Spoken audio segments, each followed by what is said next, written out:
एक ऐसी हकीकत में जो समझने से इनकार कर देती है और इंसान को अक्सर इनकार, डेनाइल में जीना सिखा देती है। डीमन किंग के सामने जो सच खड़ा था, उसे नजरअंदाज करने के अलावा उसके पास कोई रास्ता ही नहीं बचा था। वो सदमे में पत्थर की तरह खड़ा था, क्योंकि उसकी काली लपटें, जिनका वो हमेशा घमंड करता था, हीरोज की स्किन को एक खरोंच तक नहीं दे पाई। दर्द और कड़वाहट के साथ उसके दिमाग में एक सवाल बार बार गूंज रहा था। एक छोटे से हीरो की तलवार मेरी कठोर स्केल्स को चीरकर सीधे मेरे दिल में कैसे उतर गई? वो समझ ही नहीं पा रहा था कि क्या हो रहा है, जबकि वो खुद को हमेशा सबसे श्रेष्ठ मानता आया था। वो वही लड़का था जिसने डीमन किंग एकेडमी में फर्स्ट रैंक से प्रवेश किया था, एक एग्जेम्पलरी छात्र की तरह ग्रेजुएट हुआ था और खुद को पूरी निष्ठा से डीमन किंग स्टैंडर्ड की शिक्षा में समर्पित कर दिया था। ये स्टैंडर्ड सदियों पहले फर्स्ट एम्परर ने बनाया था। इसके अनुसार टावर बनाना, प्रिंसेस को किडनैप करना और इमोशंस एब्जॉर्ब करना, ये सब एक डीमन किंग की परंपरागत विरासत का हिस्सा थे। उसने इस स्टैंडर्ड को इतनी निष्ठा से फॉलो किया कि वो प्रिंसेस को किडनैप करके हीरोज को जानबूझकर रेस्क्यू के लिए ग्रो होने देता था। वो मानता था हीरो की एंगर और सौरो ही डीमन किंग की सबसे उत्तम भोजन है। हीरो को जल्दी मारना मूर्खता है। हीरो जितना ताकतवर, उतना ही स्वादिष्ट फीस्ट। स्टैंडर्ड उसे सिखाता था कि पहले हीरो को तैयार करो, फिर डिवार करो, और वही उसकी आस्था थी। अनगिनत चक्रों में प्रिंसेस किडनैप होती, हीरोज आते, ट्रेनिंग करते, रेस्क्यू करते, और डीमन किंग उनकी इमोशंस को हार्वेस्ट कर लेता। उसे लगता था वर्ल्ड डोमिनेशन अब कुछ ही समय की बात है। लेकिन आज वो खून में सना हुआ मिट्टी पर गिरा, चीख रहा था, मेरा अंत इतना अपमानजनक क्यों है भाई? वो इस बेतुकी हार को स्वीकार ही नहीं कर पा रहा था। हीरोज उसके सामने खड़े थे और घृणा से उसे देखते हुए बोले, ये डीमन और ये किंग्स सब एक जैसे कचरा है। हीरो व्यंग्य से बोला, क्यों तुम लोग खुद फैलाते हो, फिर एक्टिंग करते हो जैसे शॉक्ड हो। इसका कोई जवाब डीमन किंग के पास नहीं था। हीरो ने सच्चाई बताई, प्रिंसेस को किडनैप करना असल में एक सिग्नल है, डीमन किंग एक्टिविटी स्टार्ट होने का, एक खुला इन्विटेशन, ताकि हम आकर तुम्हें रोक सकें। हंसी उड़ाते हुए हीरो ने लॉजिक समझाया, ह्यूमन किंग को मारना सबसे बेवकूफी भरा प्लान है। अगर किंग गायब हो जाए तो लालची लोग खुद ही सिविल वॉर शुरू कर देंगे। इंटरनल केओस शुरू होते ही ह्यूमंस की हेट्रेड डाइवर्ट हो जाएगी और डीमन किंग इवॉल्व ही नहीं कर पाएगा। ये सब तुम्हारे स्टैंडर्ड के खिलाफ है। हीरो हंस पड़ा, गांव में मॉन्स्टर्स भेजते हो, हम ट्रेनिंग कर लेते हैं। टावर में घुसते ही फर्स्ट फ्लोर वीक मॉन्स्टर से भरा होता है, perfect grinding spot. Demon king दर्द में तड़प रहा था, क्योंकि हीरो ने अपनी स्वॉर्ड उसकी बॉडी से खींच ली थी। हीरो ने उसे आखिरी और सबसे क्रूर सच बताया, जब टावर बोरिंग हो जाता है तो डीमन किंग को बस मार देते हैं, फिर एक नया किंग आता है, नया टावर बनता है, क्योंकि ये पूरा वर्ल्ड, ये पूरा केओस सिर्फ हमारी हंटिंग और लेवलिंग के लिए बनाया गया प्लेग्राउंड है। बाकी हीरोज ने उसे मजाक उड़ाते हुए नई उपाधि दी, तुम डीमन किंग नहीं, हमारे नर्चर मास्टर हो, हमारे गॉडफादर, जो हमेशा हमारी लेवलिंग में मदद करते रहे। वे उसके ऊपर पड़े लूट उठाते हुए बोले, थैंक्स हमेशा बेस्ट लेवलिंग स्पॉट देने के लिए। डीमन किंग बड़बड़ाता रहा, गॉडफादर, गॉडफादर। उसके भ्रम ऐसे टूटा मानो किसी ने उसके चेहरे पर तेज थप्पड़ मारा हो। उसे समझ आया कि उसका पूरा टावर सिर्फ हीरोज के लिए पॉइंट्स फार्मिंग का मैदान था। हीरो ने स्वीकार किया, हां, लड़ाइयां असली थी, कैजुअल्टीज भी हुई, पर तुमने उनकी मौतों को सिर्फ अपने फेम के पॉइंट्स में गिना। हीरो ने फेयरवेल बोला और उसे खत्म करने के लिए आगे बढ़ा, लेकिन अब डीमन किंग के अंदर क्रोध विस्फोट हो चुका था। स्टैंडर्ड की शिक्षाएं टूट चुकी थी, उसकी आस्था मिट चुका थी, अपमान उसकी नसों में जल रहा था। वो चिल्लाया, अगर यही स्टैंडर्ड का अंत है तो मैं मौत के सामने क्यों झुकूं? मैं ऐसी व्यर्थ, ऐसी बेइज्जती भरी मौत कभी स्वीकार नहीं करूंगा। वो पूरी ताकत से चिल्लाया, खुद को डीमन किंग घोषित करते हुए, और उसके चारों ओर बेहद भयावह ऊर्जा इकट्ठी होने लगी। लेकिन कुछ करने से पहले ही हीरो ने उसका सिर उड़ा दिया। अपनी जिंदगी के आखिरी पलों में उसने बाकी हीरोज को हंसते हुए उसका मजाक उड़ाते देखा।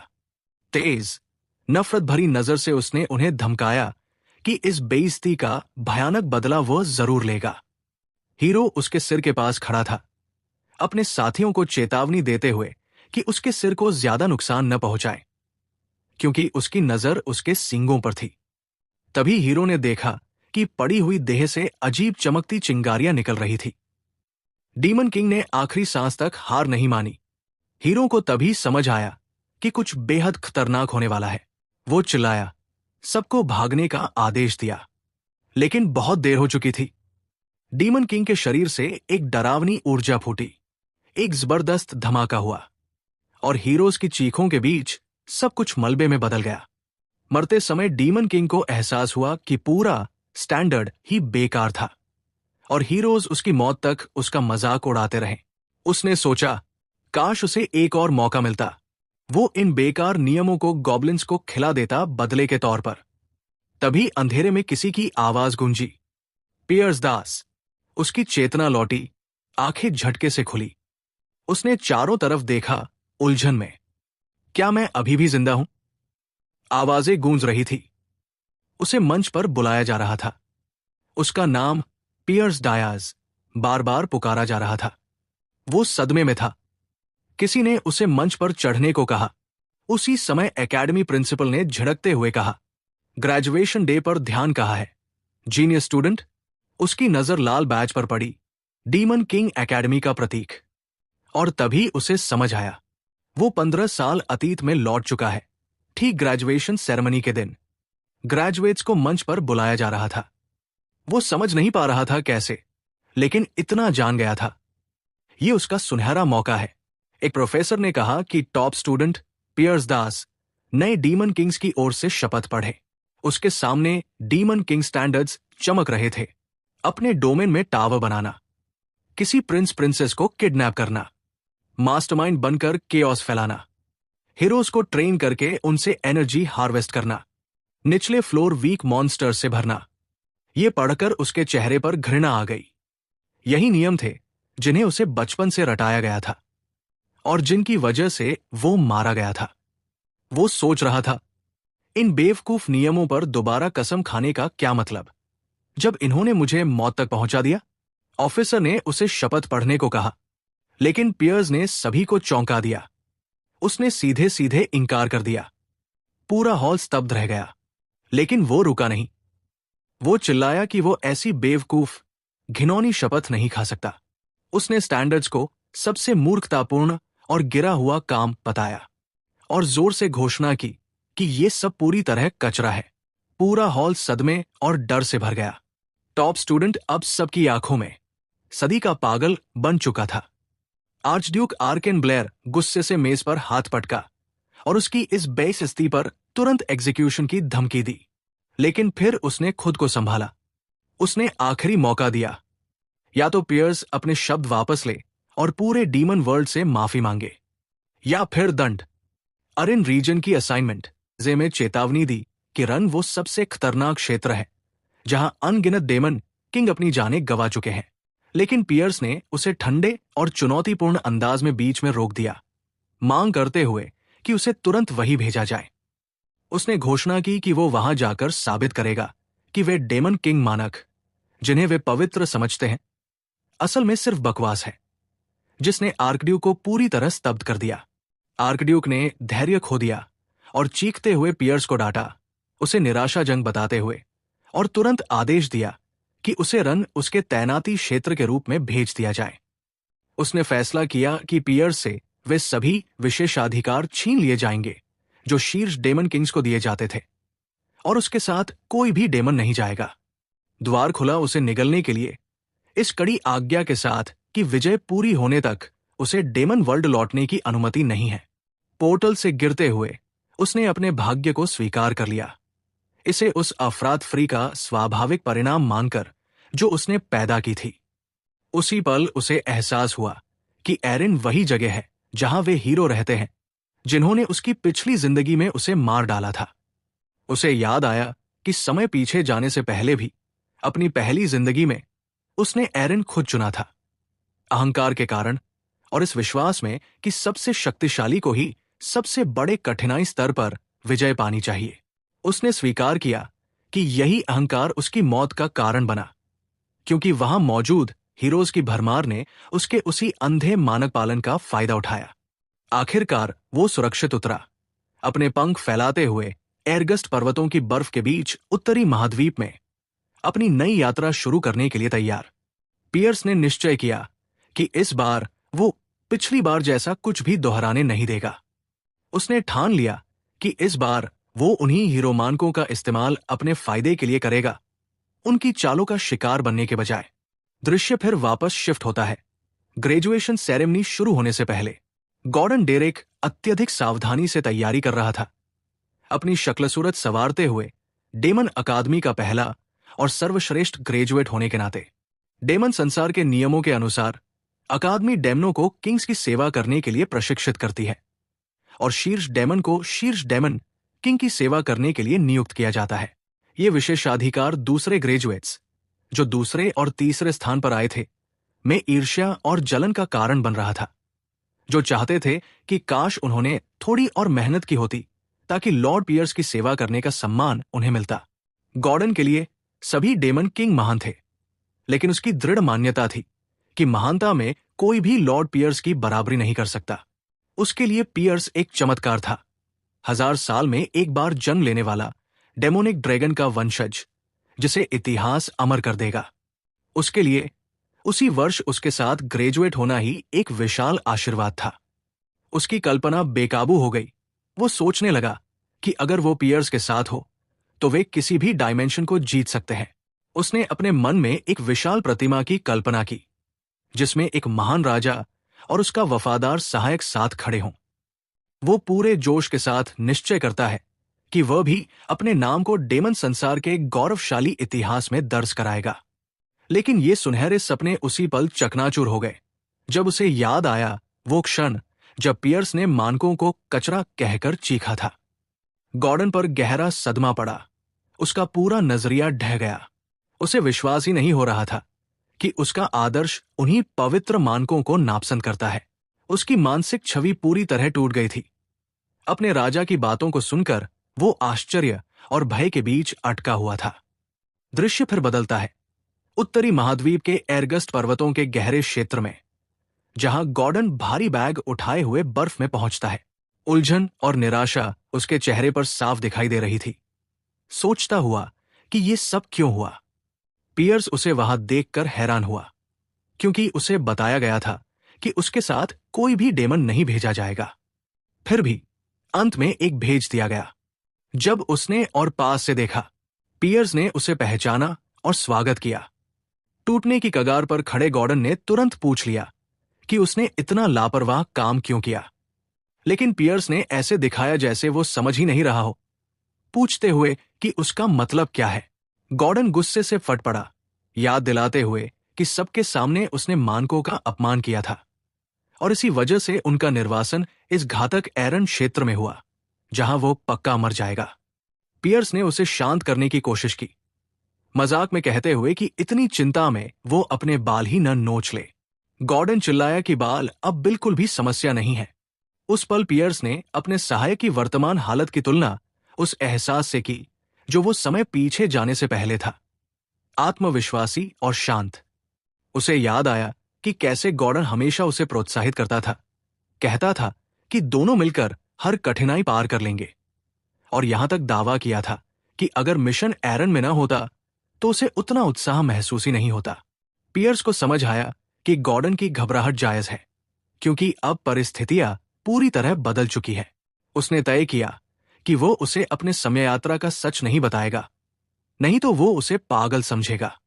थोड़ा शांत होकर गॉर्डन ने अपने टूटने के लिए माफी मांगी और परिस्थिति को स्वीकार करते हुए अपना कर्तव्य निभाने का निर्णय लिया।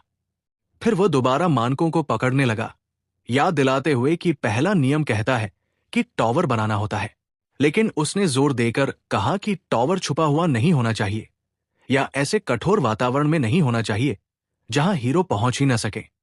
चिंता के साथ उसने बताया कि उनका वर्तमान स्थान ऊंचे पहाड़ों और शक्तिशाली राक्षसों से घिरा है, जहां इंसानों का पहुंचना लगभग असंभव है, इसलिए उन्हें जगह बदलनी चाहिए।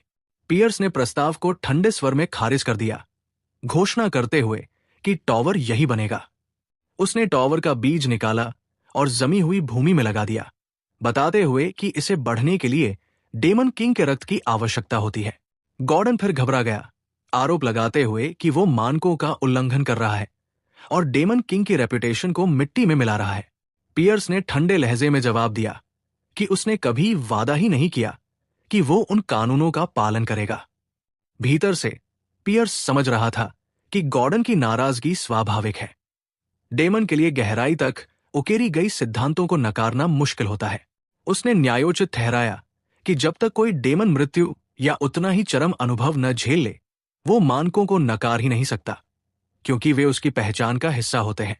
पियर्स ने अपना हाथ काटा और गॉर्डन को ध्यान से सुनने को कहा, जोर देते हुए कि डेमन किंग मानक कचरा है, विशेष रूप से एरन क्षेत्र के संदर्भ में। उसका रक्त टॉवर के बीज पर गिरा, उसे सक्रिय करते हुए। बीज ने तुरंत प्रतिक्रिया दी, एक लाल किरण निकली और एक जादुई चक्र बना। पियर्स ने समझाया कि एरन इतनी संख्या में हीरो से भरा हुआ है कि उसे शब्दों में बयां नहीं किया जा सकता। टॉवर ने उपयोगकर्ता की पहचान की प्रक्रिया शुरू की, black flame demonic dragon clan के पियर्स डास, और टॉवर प्रकट होने लगा। पियर्स ने गॉर्डन को कड़वी सच्चाई बताई कि इंसानों ने अनगिनत टॉवर नष्ट करने के बाद समझ लिया कि वे कैसे काम करते हैं और डेमन किंग मानकों को एक हथियार की तरह इस्तेमाल कर लिया। यही कारण है कि इस क्षेत्र में डेमन किंग लगातार मरते रहते हैं। गॉर्डन के आश्चर्य प्रकट करने से पहले ही पियर्स ने व्यंग्य में कहा कि इन मानकों को हीरो मानक कहना चाहिए, क्योंकि अब ये डेमन के किसी काम के नहीं। टॉवर का आह्वान बर्फ के बीच पूरा हुआ और दोनों उसकी विशालता को देखते खड़े रहे। पियर्स ने अपने सहायक को अंदर बुलाया। अंदर जाकर पता चला कि पहला तल पूरी तरह खाली है। गॉर्डन ने पछतावे के साथ देखा कि एक सामान्य टॉवर में जटिल डिजाइन और राक्षस होते हैं, लेकिन यह टॉवर बिल्कुल खाली था, जैसे किसी ऐसे डेमन किंग के लिए बना हो जिसके सारे विशेषाधिकार छीन लिए गए हों। यह स्थिति 5वें तल तक जारी रही, जहां किंग का कमरा भी खाली था। गॉर्डन ने टॉवर की संरचना को लेकर वास्तविकता स्वीकार कर ली, लेकिन इस बात पर जोर दिया कि कम से कम मानकों के दूसरे नियम का पालन करना जरूरी है। उसने पियर्स को नियम याद दिलाया कि किसी राजकुमार या राजकुमारी का अपहरण अनिवार्य है। बेहतर होगा कि सिंहासन के सबसे करीब वाले का, ताकि अधिक डेमोनिक ऊर्जा प्राप्त हो सके। उसने नक्शा निकाला और बताया कि कोरोसिन राज्य एरगास्ट पहाड़ों के सबसे पास है। पूरे जोश के साथ उसने सुझाव दिया कि उन्हें उत्तराधिकार में सबसे उच्च दर्जे वाली राजकुमारी का अपहरण करना चाहिए, ताकि राज्य का क्रोध और दुख अवशोषित करके शक्ति बढ़ाई जा सके। पियर्स ने बीच में रोकते हुए तुरंत अपहरण के विचार पर सहमति जता दी, गॉर्डन के शक का अनुमान लगाते हुए, लेकिन बताया कि उसकी नजर एक खास राजकुमारी पर है। गॉर्डन उत्साहित हो गया और मदद की पेशकश की, लेकिन पियर्स ने आदेश दिया कि वो टॉवर की रक्षा करे, कारण देते हुए कि राजा का निवास खाली नहीं रह सकता। गॉर्डन ने राहत की सांस ली, सोचते हुए कि मास्टर आखिरकार अपनी समझ में आ गया है और पहले का व्यवहार ग्रेजुएशन तनाव की वजह से था। फिर जब सहायक ने पूछा कि लक्ष्य कौन है, पियर्स ने झटका दिया, हिल्डरिन साम्राज्य चुनकर, जो बहुत दक्षिण में है और टॉवर से सबसे दूर। पियर्स एक दूरस्थ महल की खिड़की तक उड़ गया और अपने लक्ष्य को पहचाना, 13वीं राजकुमारी, जिसकी मौजूदगी सबसे कम थी और प्रभाव सबसे कमजोर। वो उसकी कक्ष में तूफान की तरह घुसा और घोषणा की कि वो उसे लेने आया है, जिससे गॉर्डन दूसरी ओर से चीख उठा कि ये विकल्प मानकों के बिल्कुल उलट है। राजकुमारी ने आश्चर्य के साथ उसकी ओर देखा, सोचते हुए कि ये कौन है। पियर्स ने ठंडे स्वर में बताया कि वो डेमन किंग है और उसे अपहरण करने आया है, लेकिन राजकुमारी ने हल्की, लगभग अनुचित सी हंसी दी, बिना किसी डर के। उसने साहसपूर्वक और चुनौती देते हुए पूछा कि क्या वो सच में सोचता है कि वो उसे संभाल पाएगा। पियर्स को ये अजीब लगा। क्या वो डेमन किंग्स को मजाक समझती है? उसने पूर्ण आत्मविश्वास से कहा कि बेशक वो कर सकता है। इसी पल राजकुमारी ने तुरंत आत्मसमर्पण कर दिया, कहते हुए कि वो अनुमति देती है कि वो उसे ले जाए, जिससे पियर्स स्तब्ध और हैरान दोनों हो गया। पियर्स ने असहजता से पूछा कि वो क्या चाल चल रही है। राजकुमारी ने शांतिपूर्वक इनकार किया, तार्किक रूप से पूछते हुए कि जब उसे पता ही नहीं था कि वो आज आएगा तो वो जाल तैयार कैसे कर सकती थी। पियर्स ने माना कि उसका तर्क सही है, लेकिन उसका बेचैन एहसास नहीं गया। राजकुमारी ने उसकी सोच को रोकते हुए हाथ बढ़ाकर कहा कि चलो। वो उसे उठाकर टॉवर की ओर उड़ गया। वहां पहुंचते ही गॉर्डन ने उत्सुकता और चिंता के साथ स्वागत किया। पियर्स ने आदेश दिया कि राजकुमारी को चौथी मंजिल के कोने में रखा जाए, किसी कोठरी में नहीं, क्योंकि उसने प्रतिरोध नहीं किया और वो थोड़ी नरमी दिखाना चाहता था। गॉर्डन ने सहमति जताई, फिर कहा कि उसके पास एक महत्वपूर्ण बात है। दृश्य चौथी मंजिल पर जाता है, जहां राजकुमारी अकेली बैठी थी। वो ठंडी, कठोर जमीन पर बैठकर फुसफुसाई कि वो सच में अपहरण हो चुकी है। वो खाली कमरे को देखने लगी। न तकिए, न कंबल, न सेवक, न बाग, कुछ भी नहीं जो महल में था। लेकिन इस सारी कमी के बावजूद उसके होंठों पर एक रहस्यमयी मुस्कान आई, बुदबुदाते हुए कि स्थिति उतनी भी बुरी नहीं है। इसी बीच गॉर्डन अपने स्वामी को एक निमंत्रण दिखाता है, जो टॉवर ऑफ मॉन्स्टर से आया था। पियर्स ने एक्सप्लेन किया कि ये एक वेलकमिंग पार्टी थी नए डीमन किंग के लिए, लेकिन लोगों ने उस बात का मजाक उड़ाया। उनके हिसाब से ये बस एक पैथेटिक सा तरीका था उसे हरास करने का और उस पर पावर दिखाने का। पियर्स ने बताया कि डीमन किंग्स का प्राइड नॉर्मली उन्हें मिलजुल कर काम करने नहीं देता, लेकिन आरओ की खतरनाक और अनप्रेसिडेंटेड कंडीशंस ने सबको मजबूर कर दिया कि वो अपनी ईगो छोड़कर एक दूसरे के साथ कोऑपरेट करें। पियर्स ने इनविटेशन एक्सेप्ट कर लिया, ये एक्सेप्ट करते हुए कि पहले उसने उन सबको इग्नोर किया था क्योंकि उसे लगता था वो वीक है, लेकिन अब उसे समझ आ गया था कि कम्युनिकेशन जरूरी है। जब पियर्स जंगल के बीच बने टावर ऑफ मॉन्स्टर्स के पास पहुंचा तो वहां उसका स्वागत ड्रैक्सन ने किया, मॉन्स्टर डीमन किंग जो 70 साल से वहां रूल कर रहा था। ड्रैक्सन अपने थ्रोन पर बैठा था, खुनट पकते गोश्त को बारबैरिकली डिवार करते हुए। उसने पियर्स को ऊपर से नीचे तक देखा और डिसमिसिवली बोला, तू ही है वो नया किंग जो ट्रेडिशंस का मजाक उड़ा रहा था? काफी अनइम्प्रेसिव लग रहा है। पियर्स ने कोल्ड टोन में जवाब दिया, लड़ना है क्या? बस रीजन बताओ बुलाने का। ड्रैक्सन ने सार्केस्टिक हंसी हंसी और बोला कि आर्चड्यूक आर्केन, जो एक पुराना और डेंजरस वैम्पायर है, ने ही उसे ऑर्डर दिया था पियर्स पर नजर रखने का। पियर्स ने सीधा मुंह पर इंसल्ट कर दिया, वो अनोइंग बूढ़ा वैम्पायर, उसका आरओ में एग्जाइल भी उसे खुश नहीं कर पाया लगता। ये सुनते ही ड्रैक्सन का गुस्सा फट पड़ा। गुस्से में भरकर उसने एक बड़ा सा मीट का टुकड़ा पियर्स की तरफ फेंका और हुक्म दिया, इसे चाट। अगर चाट लिया तो तेरी बदतमीजी माफ कर दूंगा। पियर्स ने उसकी बात को पूरी तरह इग्नोर कर दिया और रिटोरिकली पूछा, तुम्हें सच में नहीं पता मैं यहां क्यों आया हूं? ड्रैक्सन ने अपनी टिपिकल एरोगेंस में जवाब दिया कि वो जानता है। पियर्स ने डीमन किंग की सेक्रेट ट्रेडिशंस का मजाक उड़ाया है।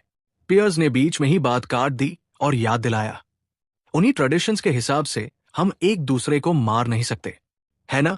फिर पियर्स ने जमीन पर पैर पटका, पूरा फ्लोर क्रैक हो गया। ड्रैक्सन शॉक में जम गया। पियर्स ने ठंडी मुस्कुराहट के साथ पूछा, और तुम्हें लगता है मैं इन रूल्स को फॉलो करूंगा? ड्रैक्सन को उसी पल महसूस हुआ कि उसने पियर्स को अंडर अंडरएस्टिमेट कर दिया था। उसकी बॉडी से एक टेरिफाइंग ऑरा निकल रही थी।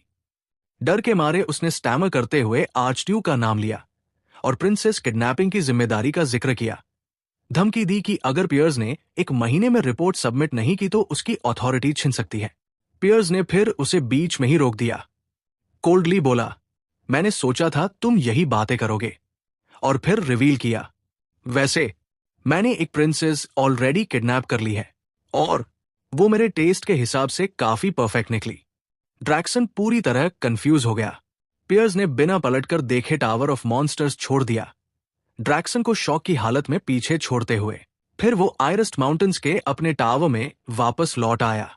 गॉर्डन ने अपने मास्टर की तारीफ की कि उन्होंने एक डीमन किंग की ग्रेटनेस दिखाई, लेकिन पियर्स ने सब कुछ हल्का लेकर कहा कि जो हुआ वो इतना खास नहीं था और फिलहाल उसका अपोनेंट कुछ ज्यादा करने की हिम्मत नहीं करेगा।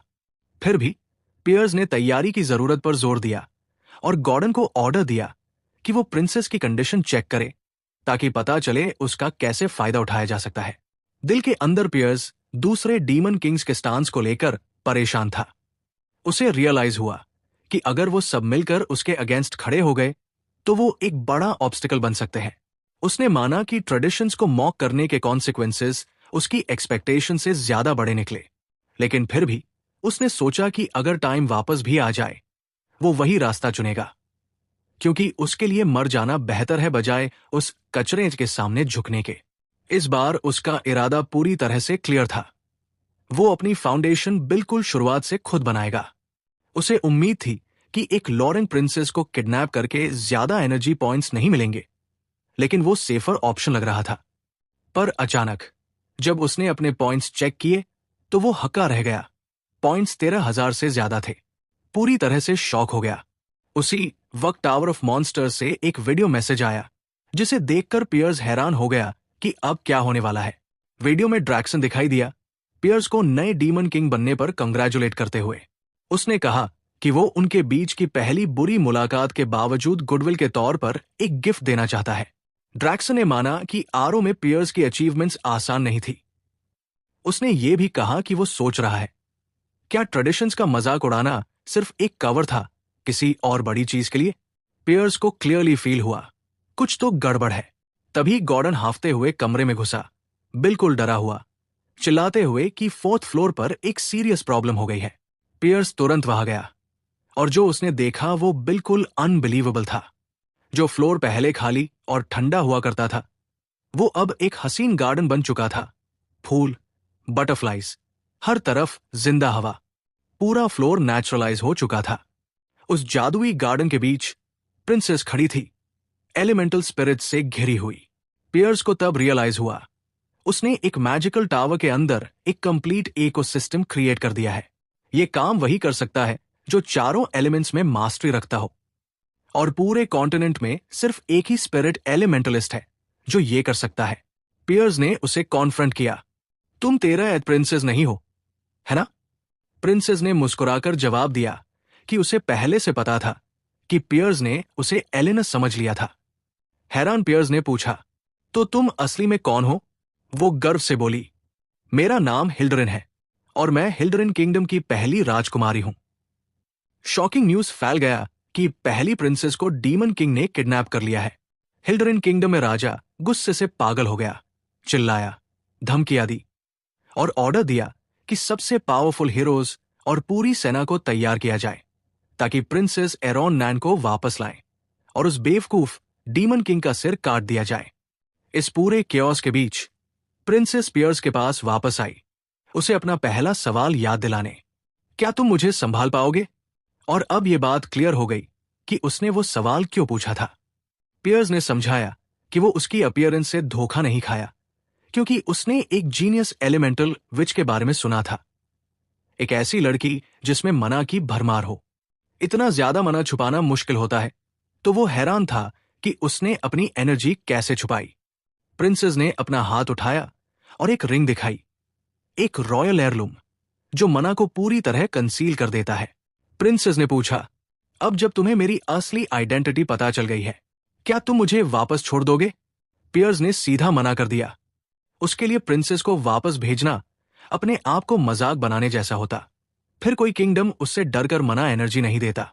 इसलिए उसने तय कर लिया कि वो प्रिंसेस को रखेगा, चाहे कुछ भी हो जाए। अचानक सिस्टम ने डिटेक्ट किया कि बाहर से बेहिसाब गुस्सा उसकी तरफ आ रहा है और उसकी demonic energy points crazy speed से बढ़कर 19,000 पार कर गए। पियर्स को तब समझ आया कि किंगडम ने उसे किडनैपर आइडेंटिफाई कर लिया है। चाहे प्रिंसेस पहली हो या 13th, जरा भी फर्क नहीं पड़ता। उसने प्रिंसेस को कंफर्म कर दिया, तुम अब भी मेरी हॉस्टेज हो। किंगडम में राजा ने तुरंत ऑर्डर दिया, डीमन किंग को मार दो और प्रिंसेस को वापस लाओ। लेकिन एडवाइजर्स परेशान थे। उन्हें अभी तक पता ही नहीं था कि कौन सा डीमन किंग रिस्पॉन्सिबल है। उन्होंने रिकग्नाइसेंस भेजने को कहा। राजा उन पर फट पड़ा, मेरी बेटी किडनैप हो गई और तुम लोग कुछ नहीं कर रहे, जल्दी पता लगाओ। एक एडवाइजर ने याद दिलाया कि पड़ोसी किंगडम का प्रिंस भी डीमन किंग ऑफ लस्ट ने किडनैप किया था और कैसे हीरोज ने मिलकर उसे मार दिया था। वो हैरान था कि ऐसे एग्जाम्पल के बावजूद कोई नया डीमन किंग प्रिंसेस को किडनैप करने की हिम्मत कैसे कर सकता है। सबको लगा कुछ तो अजीब हो रहा है। तभी एक सोल्जर भागते हुए आया, बताने की टेलीपोर्टेशन मैजिक का ट्रेस नॉर्थ अर्गस्ट माउंटेन्स की तरफ गया है। सब शॉक हो गए, क्योंकि हिल्डरिन तो साउथ में है और अर्गस्ट फार नॉर्थ में। डीमन किंग के टावर में गॉर्डन परेशान था कि हिल्डरिन की आर्मी आ जाएगी, पर पियर्स मुस्कुरा रहा था, पूरी कॉन्फिडेंस के साथ। उसका कहना था कि हिल्डरिन की आर्मी कभी उससे तक नहीं पहुंच पाएगी, क्योंकि रास्ते में हैजर्ड्स, दूसरे किंगडम्स और पॉलिटिकल बॉर्डर्स का बवाल है। बीच के कंट्रीज अपनी बॉर्डर्स कभी ओपन नहीं करेंगे, इसलिए उनके पास एक ही ऑप्शन बचता है, हीरोज गिल्ड को हायर करना। राजा ने मजबूरी में वही ऑर्डर दिया, पर गिल्ड में जैसे ही उन्हें डेस्टिनेशन पता चला, अर्गस्ट माउंटेन्स, सब पैनिक हो गए। हीरोज ने मना कर दिया।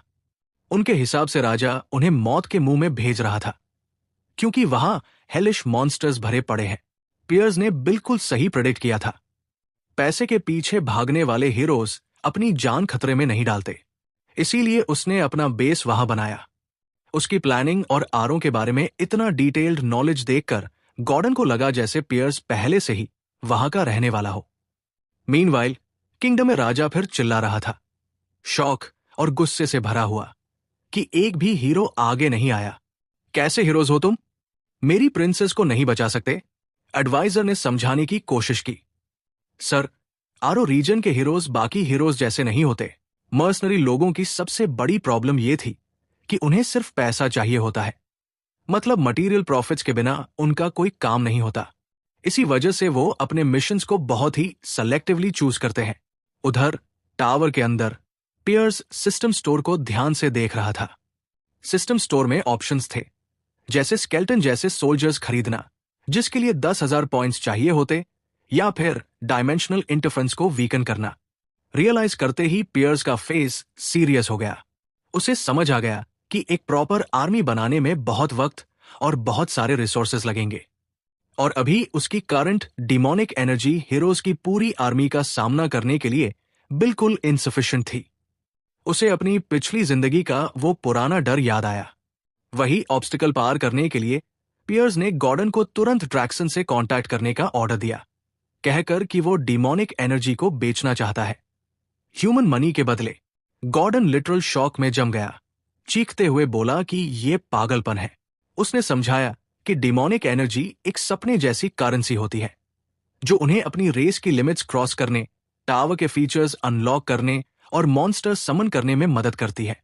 ऐसी चीज इंसानों के सस्ते पैसे के लिए कैसे बेची जा सकती है? पियर्स ने कामली जवाब दिया कि ड्रैक्सन एक ह्यूज अमाउंट देगा, और बिना इस पैसे के वो हीरोज को रोक ही नहीं सकता। फिर उसने कहा कि ह्यूमन मनी से वो एक काम कर सकता है, और उसकी नजर जाकर दाइहोल्ड फोर्ट्रेस सिटी होल्टन के पास की माउंटेन्स पर टिक गई। पियर्स एक मर्सनरी का भेस बनाकर सिटी के गेट तक पहुंचा। गार्ड्स ने उसे रोका। उसकी अकेलेपन को देखकर उसे सस्पिशियस समझकर गुस्से से पूछताछ की। पियर्स ने बिना डिबेट किए एक गोल्ड कॉइन उनके सामने फेंका। कॉइन देखते ही गार्ड्स फ्रीज हो गए।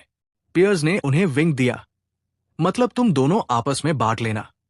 गेट तुरंत खुल गया। सिटी के अंदर जाकर पियर्स ने तय किया कि उसे एक गाइड चाहिए होगा, क्योंकि उसे यहां की डिटेल बिल्कुल नहीं पता थी। सीन शिफ्ट होता है क्रिम्सन फैल्कन मर्सनरी गिल्ड के हेडक्वार्टर्स पर, जहां सब मेंबर्स चिल करके दारू पी रहे थे। एक ने सजेस्ट किया कि चलो इस जगह से निकलते हैं, पर लीडर ने मना कर दिया, कहते हुए कि ये प्लेस उनके लिए परफेक्ट है। लीडर ने उनकी पूरी फिलॉसफी समझाई। हम सोल्जर्स को मॉन्स्टर से लड़ने देते हैं, और हम सिर्फ उनके स्पॉइल्स ले लेते हैं। इससे बेटर क्या हो सकता है? फिर उनकी बात न्यू डीमन किंग के रूमर्स पर आती है। कोई उसका मजाक उड़ाता है। Fake news. डीमन किंग्स कभी इतनी मुश्किल जगह टावर नहीं बनाते। प्रिंसेस हिल्डरन के किडनैपिंग वाले रूमर्स पर भी वो लोग हंसी उड़ाते, बोलते हुए कि कोई डीमन किंग पूरा कॉन्टिनेंट क्रॉस करके प्रिंसेस नहीं उठा ले जाता। किसी ने बताया कि हीरोज गिल्ड ने मिशन सुनते ही मना कर दिया।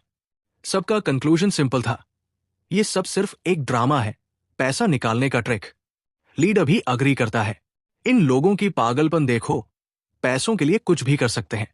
तभी पियर्स लीडर के पीछे खड़ा हो जाता है, बिल्कुल साइलेंटली। सब मर्सनरीज शॉक में जम कर जाते हैं। ये कौन है? पियर्स सार्कास्टिकली मुस्कुराता है, कहता है, तुम लोग तो बड़े नॉलेजेबल लगते हो। तुम जैसे लोग मेरे लिए परफेक्ट गाइड होंगे। बाकी सब निकल जाओ, सिर्फ एक रहेगा। मर्सनरीज उसे इंट्रूडर समझकर अटैक कर देते हैं। आज यहां से जिंदा नहीं जाएगा। फाइट वायलेंट होती है। पियर्स एक्सट्रीम स्किल के साथ सबको क्रश कर देता है। एक एनिमी पीछे से अटैक करता है। पियर्स बिना मुड़े ही उसका हैमर हाथ से पकड़ लेता है। सब स्टन हो जाते हैं। एंड में वो सराउंडेड होता है क्रॉसबोज वाले अटैकर्स से। पियर्स एक बड़े एनिमी को उठाकर सीधा बाकी पर फेंक देता है। लीडर की आंखों में होरर आ जाता है। ये तो मॉन्स्टर है। बाहर कुछ मर्सनरीज थककर गिर रहे होते हैं, पूछते हुए, हम लड़ क्यों रहे हैं? ये इतना थकता कैसे नहीं? सबको खत्म करने के बाद पियर्स धीरे धीरे लीडर के पास जाता है। आंखें अंधेरे में चमक रही होती है। सवाल का सही जवाब दिया तो जिंदा रहेगा, वो कहता है। लीडर का फियर लेवल पीक पर होता है। वो तुरंत मान जाता है, मर्सी की भीख मांगता है। पियर्स पूछता है, स्लेव मार्केट कहाँ है? लीडर उसे एक लक्सुरियस पैलेस तक ले जाता है, जिसमें ह्यूज आयरन गेट होता है।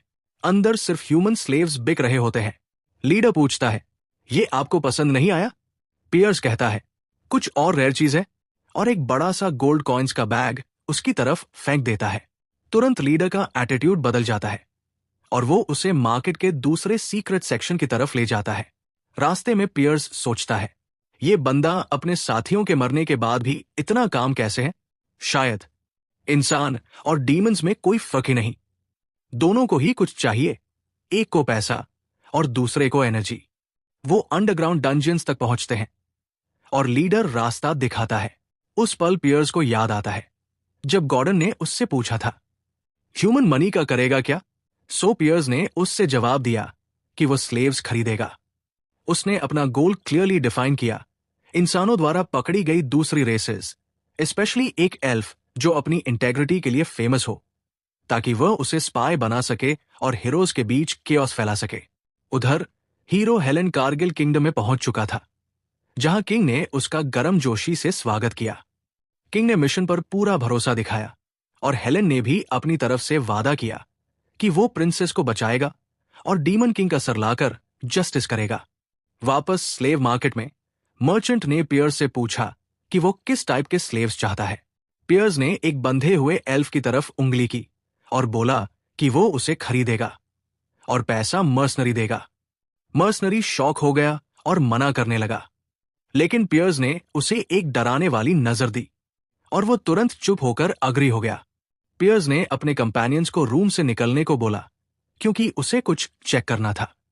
मर्चेंट ने वार्न किया कि एल्फ वाइल्ड हो सकता है, पर पियर्स ने कैजुअली बोला कि कोई नुकसान हुआ तो वो देख लेगा। पियर्स ने चेन्ड एल्फ को ध्यान से देखा, सोचा कैसे इंसानों ने एक इतनी नोबल रेस को इतना मिजरेबल स्लेव बना दिया। एल्फ ने पियर्स की डीमोनिक ऑरा फील की और हैरान होकर पूछा कि एक डीमन को एक एल्फ में इंटरेस्ट क्यों है। पियर्स ने उसे इंसानों के खिलाफ बदला लेने का मौका दिया। एल्फ ने एक्सेप्ट करना टेम्पटिंग माना, पर बोला कि वो ना ह्यूमंस पर ट्रस्ट करता है ना डीमंस पर। पियर्स ने कहा कि वो अलग है और एक डील ऑफर की, 50 साल की लॉयल्टी के बदले सिक्योरिटी और फ्रीडम। और 50 साल एक एल्फ के लिए कुछ नहीं होते। ये ऑफर उस बेइज्जती से कहीं बेहतर था जो वो झेल रहा था। पर एल्फ ने मना कर दिया, कहकर कि डीमंस वर्ल्ड ट्री को डिस्ट्रॉय करना चाहते हैं और एल्व्स उस ट्री की रखवाली करते हैं। तो वो एक ऐसे रेस पर ट्रस्ट कैसे करे जो उनका एग्जिस्टेंस ही खत्म करना चाहती है। पियर समझ गया कि एल्फ का पॉइंट सही है और एक एल्फ से मदद मांगना वैसे भी अजीब था। पियर्स ने डीमन किंग के सेक्रेट स्टैंडर्ड्स पर ओथ ली कि वो अपना प्रॉमिस निभाएगा और वर्ल्ड ट्री को कभी हार्म नहीं करेगा। इसके बदले उसने एल्फ ग्रनाडा का मेपल ट्राइब से वर्ल्ड ट्री की कसम खाकर 50 साल की लॉयल्टी मांगी। ग्रनाडा को यह डीमन बहुत स्ट्रेंज लगा, पर उसने अग्री किया इस कंडीशन पर कि वो डीमन किंग को खुद देखे। तब पियर्स ने अपनी रियल आइडेंटिटी रिवील कर दी कि वो डीमन किंग ही है। ग्रनाडा शॉक में पड़ गया। उसने मॉक किया कि कोई डीमन किंग खुद स्लेव खरीदने क्यों आएगा, और डीमन किंग्स तो अपने टावर से दूर जाते ही वीक हो जाते हैं। ग्रनाडा ने चैलेंज किया कि अगर पियर्स सच में डीमन किंग है तो वो 50 साल नहीं 100 साल की लॉयल्टी देगा। तभी सीन इंस्टेंट शिफ्ट हुआ। ग्रनाडा खुद को पियर्स की टावर के 5th फ्लोर पर पाया। पियर्स ने उसे 100 साल के प्रॉमिस की याद दिला दी। ग्रनाडा फाइनली समझ गया कि वह एक रियल डीमन किंग के सामने खड़ा है। ग्रनाडा ने टावर की हालत देखकर कंप्लेन करना शुरू किया। 3 आरडी फ्लोर तक कुछ भी नहीं था। 4 एथ फ्लोर सिर्फ नेचर, कोई मॉन्स्टर नहीं। उसने सार्कास्टिकली पूछा कि पियर्स हीरोज से कैसे लड़ेगा? स्पेस पर तो वो 1 साल भी नहीं टिक पाएगा। उसने कह दिया कि वो ऐसे टूटी फूटी टावर में काम नहीं करेगा। तब पियर्स ने अपनी रॉ डीमोनिक एनर्जी रिलीज की, इतनी टेरिफाइंग कि ग्रनाडा का सांस रुक गया। कॉन्ट्रैक्ट की याद दिला दी। ग्रनाडा को तब एक और डरावनी सच्चाई समझ आई। ये टावर आईआर माउंटेन्स में है, जहां डिजास्टर लेवल मॉन्स्टर्स रहते हैं। फिर भी एक भी मॉन्स्टर उनके पास नहीं आया, और ये तभी पॉसिबल है जब एक असली डीमन किंग वहां हो। मतलब ये था कि वो मॉन्स्टर्स भी इस डीमन किंग से डरते हैं। ग्रनाडा ने हालात देखकर रियलिटी एक्सेप्ट कर ली और ग्रेट वर्ल्ड ट्री के नाम पर 100 साल की लॉयल्टी की ओथ ले ली। अंदर अंदर वो ये सोच रहा था कि शायद डीमन किंग उसे कोई ईविल प्लान देगा जिससे वो अपना बदला ले सके। लेकिन पियर्स ने उसकी सारी एक्सपेक्टेशंस तोड़ दी। उसका पहला ऑर्डर क्या था? जाकर मेरे लिए खाना बनाओ। एल्फ लिटरली शॉक हो गया। समझ ही नहीं आया ये क्या हो रहा है। किचन में सब्जी काटते हुए वो कंफ्यूज होकर सोचता रहा कि वो घर के काम क्यों कर रहा है, किसी ईविल स्कीम का पार्ट क्यों नहीं बना। तभी प्रिंसेस अरन वहां आ जाती है और बड़े ही एक्साइटमेंट से हेल्प ऑफर करती है, जिससे ग्रनाडा की कंफ्यूजन और भी बढ़ जाती है। ये जगह हो क्या रही है? फिर सब लोग 5th फ्लोर के डाइनिंग रूम में जाकर एक बड़ी सी टेबल पर बैठते हैं। ग्रनाडा हेजिटेशन के साथ अपने मास्टर से पूछता है कि ये लड़की कौन है। पियर्स कैजुअली बता देता है कि ये फर्स्ट प्रिंसेस हिल्डरन है। ग्रनाडा को एक और शॉक लगता है। वो लिटरली चीख कर बोल पड़ता है कि उन्होंने क्राउन प्रिंसेस को किडनैप कर लिया। वो फिर से पूछता है कि हीरोज के अटैक के टाइम ये खाली टावर किस काम का होगा। लेकिन पियर्स को कोई फर्क नहीं पड़ता। वो बस उसे खाने के लिए बोलता है और कामली समझाता है कि उसने ग्रनाडा को इसलिए खरीदा है क्योंकि उसकी कुकिंग स्किल टॉप नॉच है। प्रिंसेस मुस्कुराते हुए बैठ जाती है और बेचारा एल्फ इस पूरी सरियल सिचुएशन में डूब जाता है। आखिर में ग्रनाडा सोचता है कि शायद पियर्स उसे 4th फ्लोर पर हीरो से लड़वाना चाहता है, बट पियर्स तुरंत मना कर देता है। वो कहता है कि अगर हीरोज वहां तक पहुंच गए तो गेम वैसे भी खत्म, क्योंकि वो अर्जेस्ट माउंटेन्स क्रॉस कर चुके होंगे। तब पियर्स ग्रनाडा को अपनी असली इंटेंशन बताता है, उसे एक स्पाई बनाना, ह्यूमन वर्ल्ड में जाकर उनके बिहाफ पर अनरेस्ट क्रिएट करना। लेकिन इससे पहले एक जरूरी काम करना है। पियर्स समझाता है कि एल्फ की स्किल्स टेस्ट करनी होंगी। ग्रनाडा हैरान रह जाता है, डीमन किंग को उसी की टावर के अंदर कैसे हराया जा सकता है। तब पियर्स कन्फ्रंटेशनल कंडीशंस रख देता है। पियर्स ने एक शर्त रखी, सिर्फ एक हाथ से लड़ना बिना डीमोनिक एनर्जी का इस्तेमाल किए, और अगर ग्रनाडा जीत जाए तो कॉन्ट्रैक्ट ड्यूरेशन 50 साल कम हो जाएगा। ग्रनाडा ने बिना हिचकिचाए चैलेंज एक्सेप्ट कर लिया, पूरी जान लगा देने का वादा करते हुए। लड़ाई शुरू होते ही दोनों की मूवमेंट्स इतनी फास्ट और सडन थी कि देखने वालों की सांस रुक गई। पियर्स ने उसकी तारीफ की, कहकर कि इतने सालों की गुलामी के बावजूद ग्रनाडा की बॉडी पर कोई असर नहीं पड़ा। शायद उसने 4th फ्लोर से मना एब्जॉर्ब किया था, या फिर अपनी फिजिकल एबिलिटीज को एनहांस कर लिया था। पियर्स ने ग्रनाडा की फाइटिंग स्टाइल को एल्फ रेस के बिल्कुल परफेक्ट बताया। ग्रनाडा ने जवाब में एक पावरफुल मैजिक अटैक मारा, ये प्रूव करते हुए कि वह एक नॉर्मल एल्फ से काफी ज्यादा स्ट्रांग है। उसने वार्निंग दी कि अपोनेंट को अंडर एस्टिमेट करना बड़ी गलती होती है। उसने मैजिकल प्लांट रूट से पियर्स का पैर बांध लिया, और यही उसके लिए वो सुनहरा मौका था अपने 50 साल वापस जीतने का।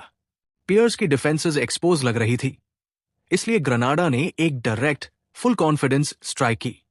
लेकिन उस पल वो एकदम से जम गया, क्योंकि उसने पियर्स के अंदर से निकलती डरावनी ऑरा महसूस की, और उसे अचानक याद आ गया कि वो किस दर्जे के मॉन्स्टर से लड़ रहा है। पियर्स ने कामली कहा कि वो अपना वादा तोड़ेगा नहीं, वो डीमोनिक एनर्जी यूज नहीं करेगा, सिर्फ इतना कंट्रोल रखेगा कि ग्रनाडा मारा न जाए। ग्रनाडा घबराकर उसे रोकने की कोशिश करता रहा, लेकिन पियर्स ने एक पावरफुल पंच मारा और लड़ाई वही खत्म। सीन शिफ्ट होता है Horton walk city, crimson falcon mercenary headquarters. इस बार मर्सनरीज ने पियर्स का बड़ा गर्मजोशी वाला वेलकम किया, पूरे रिस्पेक्ट के साथ। पियर्स ने उन्हें 1 साल के लिए हायर करने का ऑफर दिया। लीडर ने तुरंत हाँ बोल दी। बजट पूछने लगा। साइड में एक मेंबर इरिटेट होकर बोल रहा था कि उनका लीडर उस आदमी की इतनी चापलूसी क्यों कर रहा है जिसने उनकी पिटाई की थी। पियर्स ने एक भारी गोल्ड से भरी बैग उनकी तरफ फेंकी। Advance payment. मर्सनरीज ने तुरंत अपनी एटर्नल लॉयल्टी का ऐलान कर दिया, कहकर कि लॉयल्टी उनका असली ट्रेट है। पर लीडर अंदर ही अंदर सोच रहा था कि शायद इन लोगों को किसी और टीम से रिप्लेस कर दे। पियर्स ने ऑर्डर दिया कि ग्रनाडा को भी इनके ग्रुप में इंक्लूड किया जाए। अब वो उसका रिप्रेजेंटेटिव होगा। पहले मर्सनरीज हिचकिचाए, पर जब ग्रनाडा आगे बढ़कर अपना इंट्रोडक्शन देता है और उनका ध्यान उसके बुरी तरह पीटे हुए चेहरे पर पड़ता है, तो सबके चेहरे पर हमदर्दी आ जाती है। वो सब ग्रनाडा को गले लगा लेते हैं, क्योंकि उन्हें अपनी ही हालत याद आ जाती है जब पियर्स ने उनकी पिटाई की थी। पियर्स सोचता है कि ये मर्सनरीज दिखने में चाहे नॉर्मल हो, लेकिन ये आयरस्ट रीजन के प्रोफेशनल्स हैं। इन्हें रिप्लेस कर पाना आसान नहीं। और पूरे रीजन में सिर्फ एक ही हीरो था जिसने हिल्ड्रिन किंगडम की रिक्वेस्ट एक्सेप्ट की थी। हीरो हेलेन कारगिल, जिसने डीमन किंग ऑफ लस्ट को हरा दिया था। अब पियर्स ऑफिशियली उनका नया लीडर बनकर पहला मिशन अनाउंस करता है। हीरो हाईलैंड कारगिल के मैटर की इन्वेस्टिगेशन। सब मर्सनरीज सीरियस हो जाते हैं और फुल ओबीडियंस का ऐलान करते हैं। पियर्स अपने टावर लौट आता है, अगली स्टेप्स सोचते हुए। हीरो वाली रिस्पॉन्सिबिलिटी ग्रनाडा को देकर अब वो अपनी पर्सनल पावर को बढ़ाने का टाइम समझता है, क्योंकि उसने वो सारी डिमोनिक एनर्जी पॉइंट्स बेच दिए थे जो टावर या किंग को अपग्रेड करने के काम आते थे। अब उसके पास एक ही ऑप्शन बचा था, सोल फ्लावर, एक मना क्रिस्टल जो नेचर की एनर्जी एब्जॉर्ब करके इमेंस पावर देता है। पियर्स सोचता है कि आयर माउंटेन्स की जंगली अनटच्ड जमीन, पावरफुल मना स्टॉर्म्स और मॉन्स्टर्स की वजह से वहां के सोल फ्लावर्स बहुत प्योर होते हैं, एक तरह का हिडन ट्रेजर। गॉर्डन उसे वार्न करता है कि बिना प्रेपरेशन वहां जाना मतलब सुई को भूसे में ढूंढने जैसा है, और मॉन्स्टर्स तो मौका मिलते ही उस पर टूट पड़ेंगे। पियर्स कॉन्फिडेंट टोन में कहता है कि मॉन्स्टर्स तो वो संभाल लेगा, पर असली प्रॉब्लम सोल फ्लावर्स ढूंढने की है, जो ऑलमोस्ट इम्पॉसिबल है जब तक किसी के पास एक एक्सलेंट मना डिटेक्टर न हो। उनकी बातचीत एक हल्की सी दस्तक से थम गई। प्रिंसेस अर्नन ने दरवाजा थोड़ा खोला और अपना प्यारा सा नीला स्लाइम पालतू सिर पर बिठाए हुए पूछा कि क्या वे लोग व्यस्त हैं। पियर्स और गॉर्डन उसे देखकर हैरान रह गए।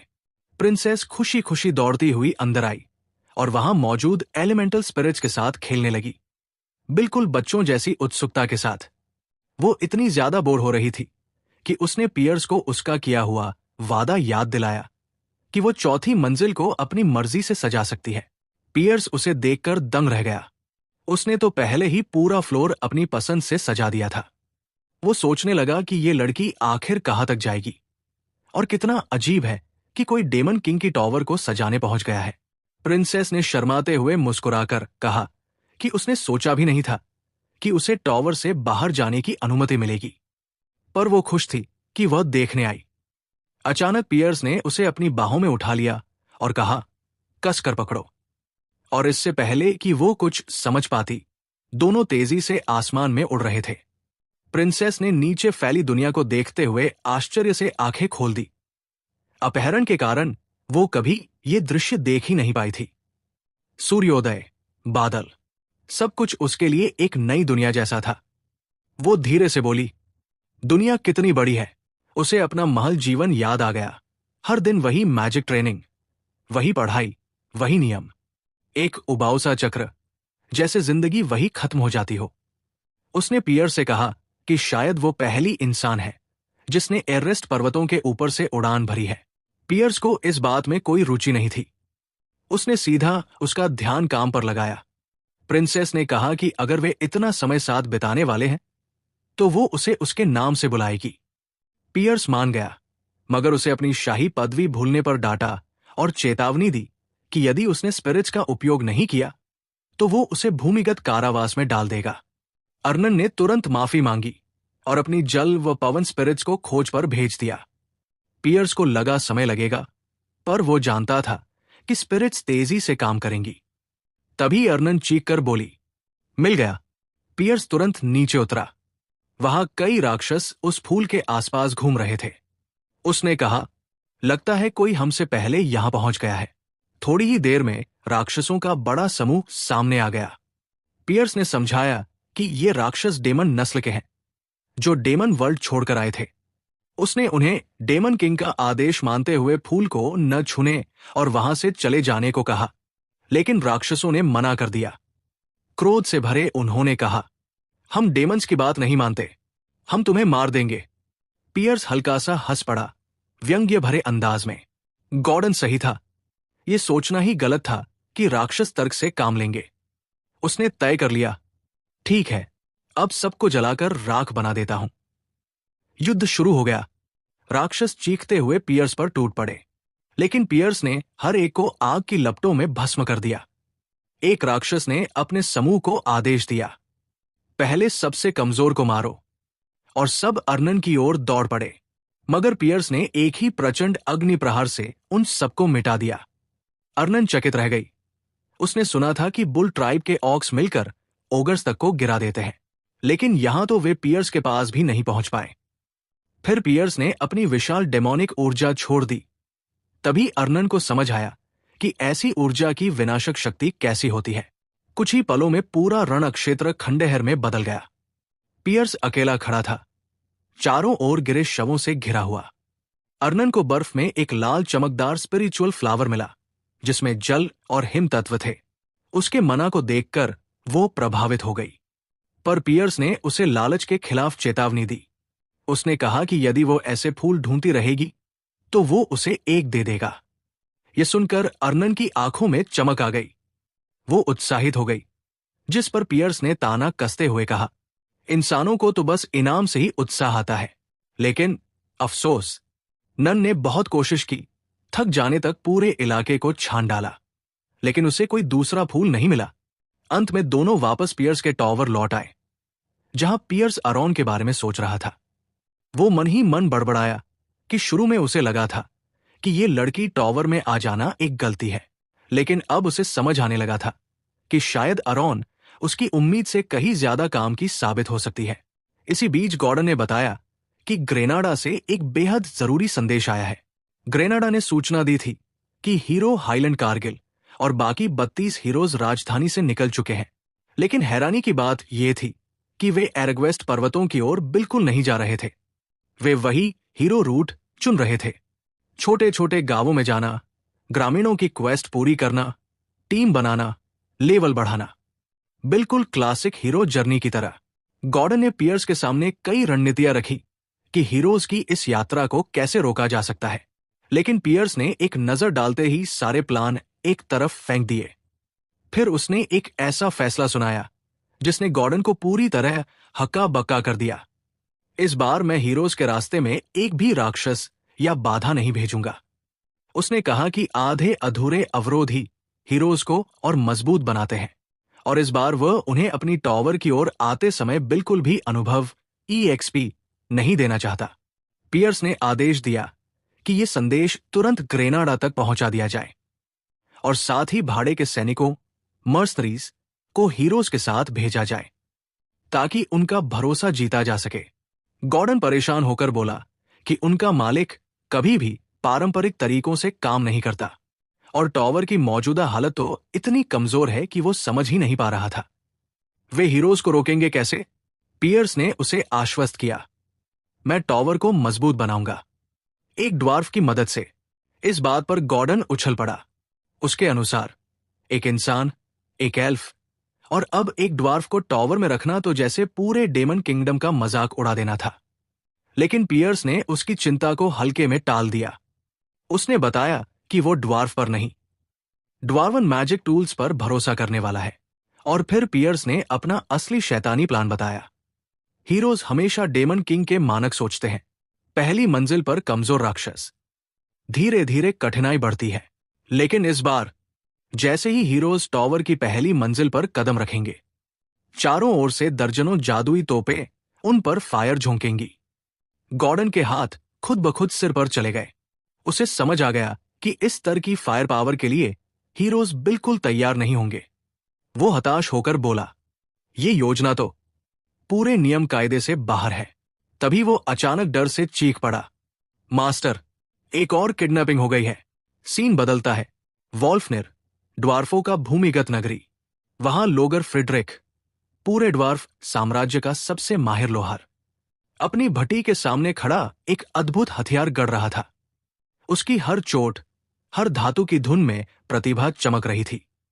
उसे बिल्कुल अंदाजा नहीं था कि विद्रोही डेमन किंग पियर्स अपना अगला निशाना उसी को बनाने वाला है, और उसे अभी इसी समय किडनैप करने के लिए शहर की ओर बढ़ चुका है।